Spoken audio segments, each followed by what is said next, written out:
Satnam. My name is Guru Fateh Singh and I'm a teacher at Kundalini Yoga.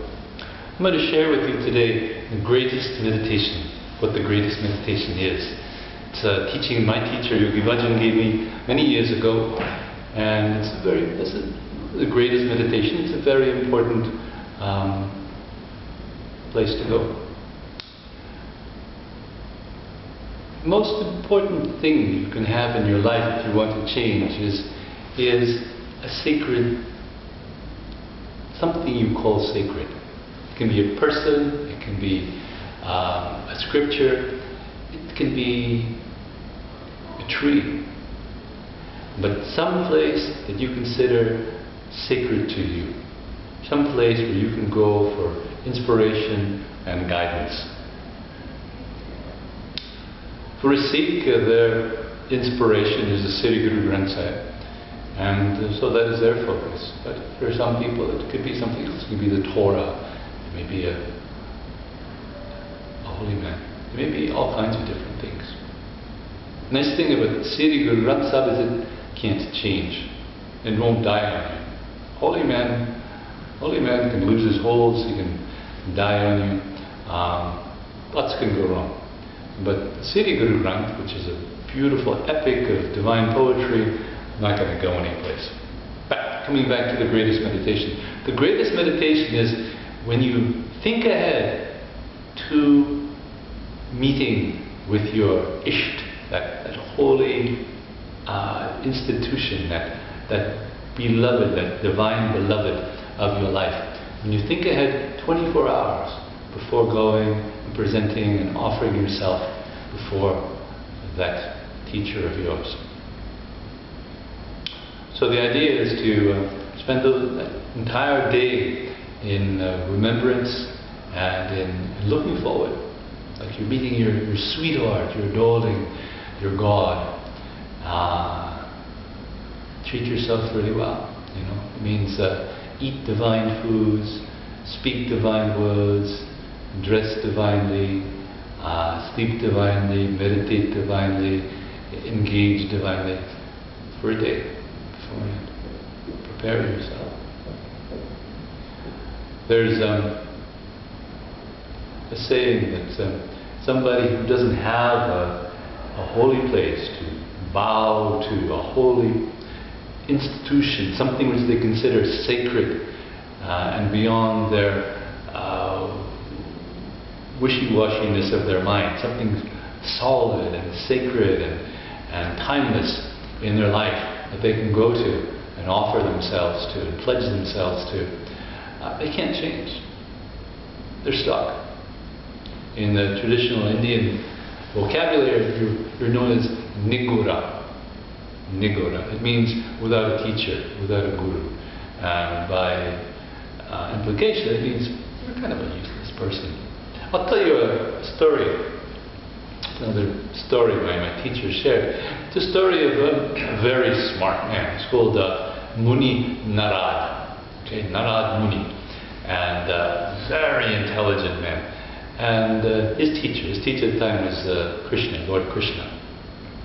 Now, story goes that Muni Narada would come and visit the Lord Krishna regularly.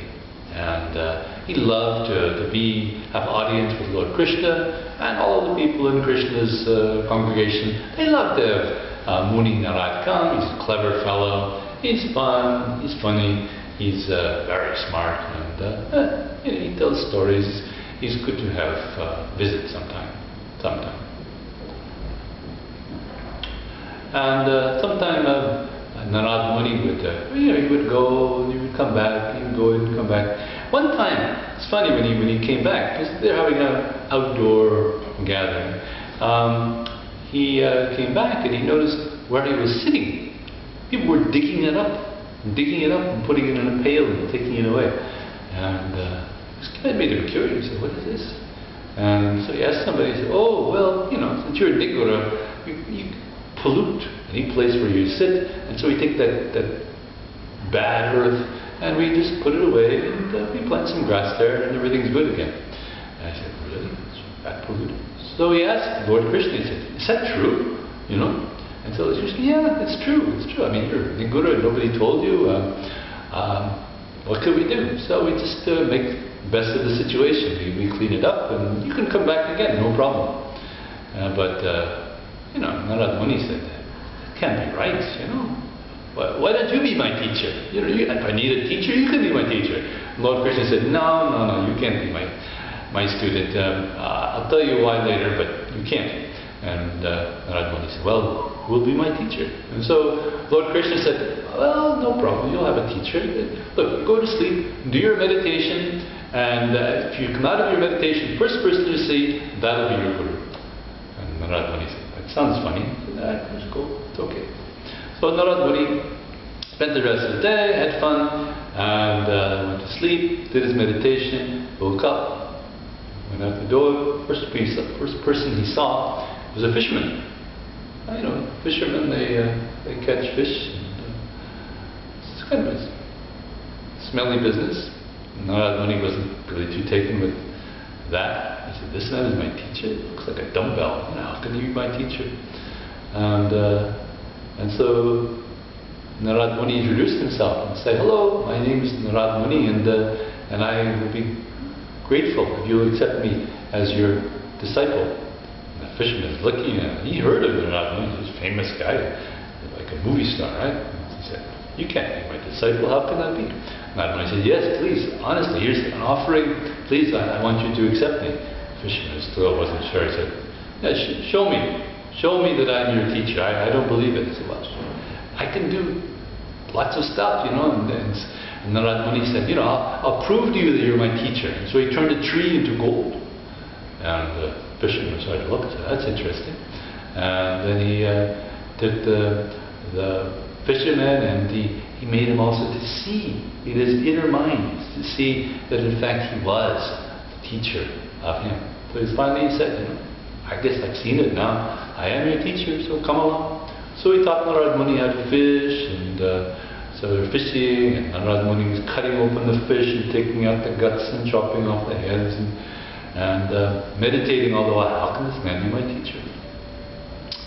And so finally he got kind of tired of it, and he went back and saw Lord Krishna, and he said, I have a teacher, but he's really not very bright. He's just a fishing guy. He doesn't know anything about anything. And Krishna said, well, good, I'm glad you found a teacher, but the problem is your ego is still too much. You're fighting the idea that he's your teacher. You're not expecting anything from this. You're not respecting him as your teacher. You're not regarding him. You're not giving him due regard. The teacher you have to respect.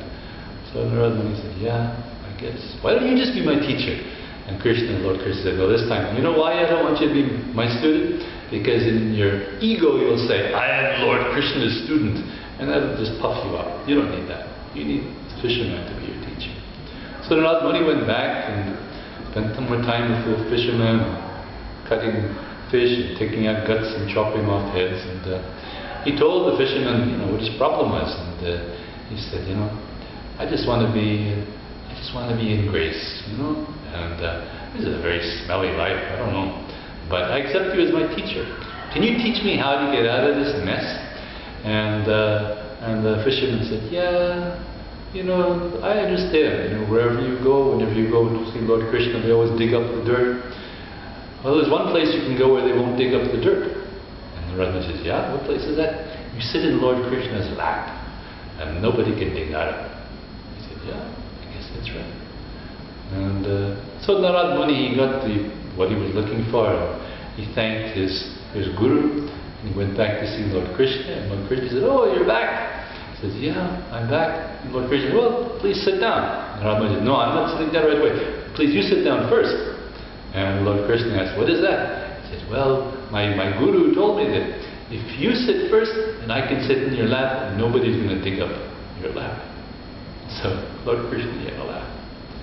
But the point of the story is that Isht is a long-standing institution, the institution of having a spiritual teacher, having a spiritual guide, having a sacred place where you can go and regenerate and take guidance. Even your crazy ego can take guidance. And without that place, if you don't have anybody you listen to, and change course accordingly. You're just very in yourself. I, me, mine is your mantra. And there's no hope for someone who's only I, me, mine. It's only mantra they know. So the beautiful meditation is to find a teacher. Find something that makes sense. Find a Guru Granth Sahib, or find a Torah, or find a really tough spiritual teacher who will grind your ego and help you to be the best you can be.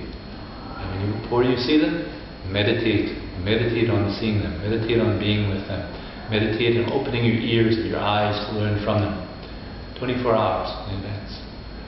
And then be there, not as a ritual, but just really be there. Be there to be of service. Be there to learn. Be there to be.